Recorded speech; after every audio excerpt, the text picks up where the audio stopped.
Bond's peace is short-lived when Felix Leiter, an old friend from the CIA, turns up asking for help, leading Bond onto the trail of a mysterious villain armed with dangerous new technology. Hello everyone, I'm Steve from VALHARTV, and today I'll be reviewing No Time to Die. Like a lot of people, I grew up with Bond. My father watched it before I did, and then I got introduced to it. My favorite Bonds were Sean Connery, Roger Moore, Pierce Brosnan. I've watched every single one of them, that's ever been made, and I have to say, this is by far the weirdest one out of all of them. So we start out with Madeline White's childhood. And we see what happened to her mother and to her. And the things that led up to her meeting, like that point in time. Leading up to a bad, like in my personal opinion, the opening theme to this was bad. It wasn't a very good opening at all. It was short. The actual scene where we get like Madeline's childhood was a lot longer than the openings were, and that's very unusual for a Bond movie. Typically, the songs are about at least 4 minutes, so I mean it's a typical song length, but the opening part of it was a lot longer than 5 minutes, so I really wasn't impressed with that much. And after this, we cut to Bond and Madeline on a date where Vespa is buried, and we see that he finally goes to the grave, he goes to the grave to give her a final farewell, saying, I forgive you, things like that, because even Madeline realizes that in order for them to go forward, he has to let her go. And Bond, these are pretty much the only two women Bond has ever really, truly loved, And we get a lot of that in this movie, too. We get a lot of that. And after the Vespa grave, explodes, we get a huge action sequence with, a bike chase, car chases. He gets to even jump off a bridge real quick, So I thought that was really good. All the way up until, to that point where he is surrounded by these people that are just shooting the car, and he's just trying to figure out what to do because he's mad at Madeline. And after he, separates from her, we jump 5 years in the future, 5 years basically, again, to present day, where he's retired. And then, of course, Felix shows up, starts asking him stuff, and then wants him to help them out, and this is where he gets dragged back in.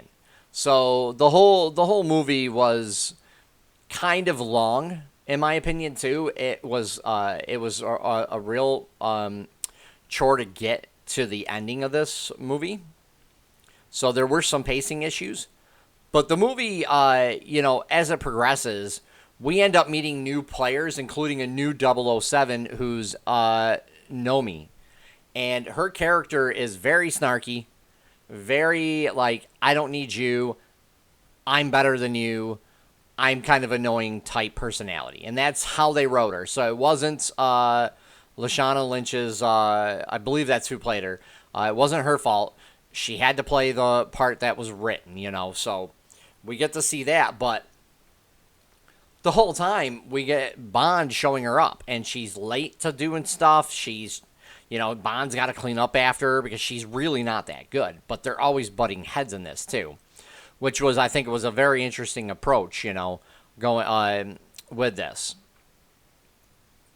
And there were, a ton, I shouldn't say a ton, but there were, a few really good action sequences.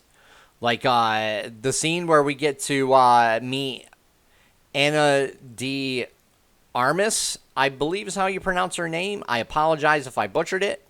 She was not only great looking, she was great at the part. Like, she was brand new, so she's like dispatching the guys left and right because she's trying to find her confidence in this role as being a spy. And she looked really athletic, like she could do the do the stunts and do all this sequences. Like, I would be like, hold on, bad guys, let me roll around, and try to. Then I'm gonna shoot each one at a time. And she was just like, boom, boom, boom, boom, boom, done, And Bond's struggling because he's got the confidence to sit there and take his time with the bad guys, but at the same time, you can tell he's kind of getting a little old, because of the fact that he's struggling a little harder. So I thought that was kind of cool. That was, I think, really the standout moment, action sequence in this movie. There were some really other good ones, like in a forest where him and Madeline and her child were trying to hide, and Bond's literally taking guys out left and right in this fog-filled forest. So I thought that was really cool. So we get some really good action sequences in this. There's a stairwell, too, where he's trying to run up to a bunker in one part to open some blast doors. But we'll get to that in just a few minutes. But, yeah, like, the pacing of this movie, again, was a little off. It was the longest Bond movie out of all of them, and I think it just was too long. They needed to condense it a little more, have more action sequences, because there was a lot of talking about Bond's feelings in this, too. Like, Bond opened up and talked quite a bit about his feelings, especially for Madeline in this. What I didn't like was the fact that it was a chore to get through until the last, to get to the last act. And again, like, Nomi, her character was very annoying. She just didn't fit the Bond profile, or I shouldn't say Bond, but like the 007 profile, because she was still, I mean, I don't know how new she was, but she literally was, only doing stuff for, I guess, maybe 5 years since he was on retirement, but she just couldn't seem to get places on time, and even Bond is like, where have you been?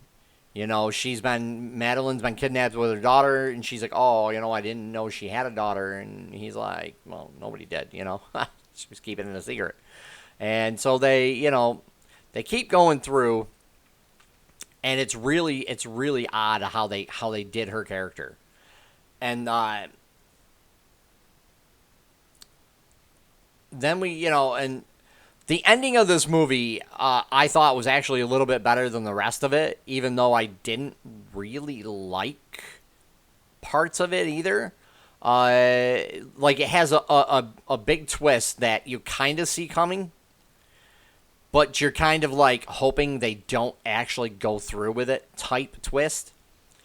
So that gave me I had mixed feelings about the whole movie as we went along. Again, the effects were actually pretty good. We talked about the forest scenes, things like that. So the acting, we talked a little bit about that. I want to get into Safin.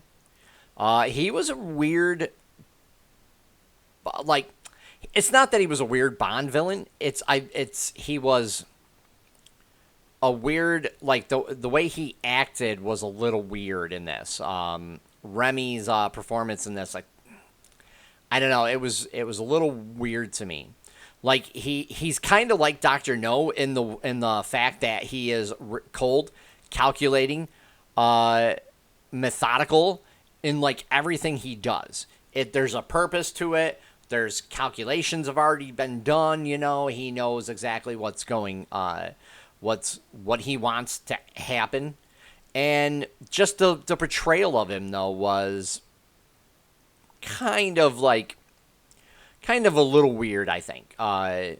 We get to Madeline. Madeline is the love of Bond's life. We hear that from Bond, especially multiple times throughout that is like the second act and the third act of the movie. And she is really the focal point of the whole movie. We start out with her childhood.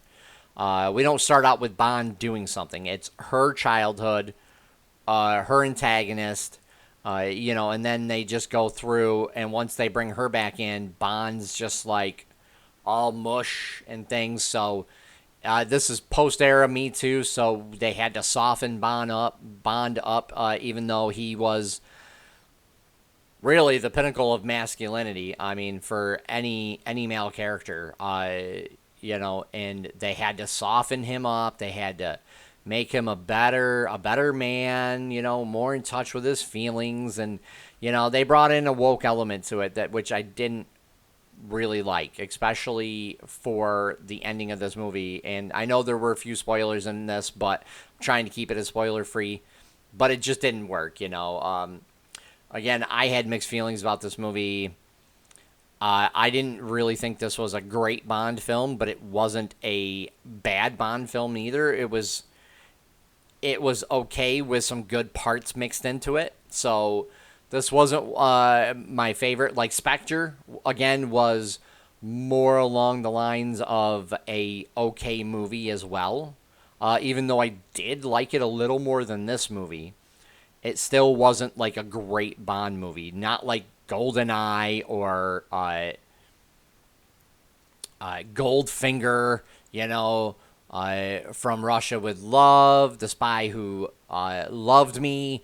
I mean, we got all these great Bond films, right? And then we hit Daniel Craig's 5 run, and Casino Royale, I think, was the best one out of all 5.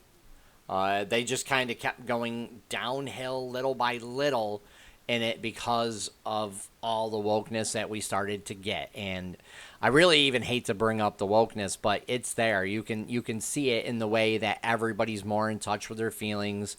We can see that M is like drinking heavily. They have an off comment about Q, which I actually kind of missed at first, and I was like, really? They had to sit there and do that? So now he's, part of the alphabet community. I'm like, really? In an offhand remark, too, that you literally miss. It's basically you can just chop that one little tiny bit out, and you would never even know it was there, because that's how fast they do it.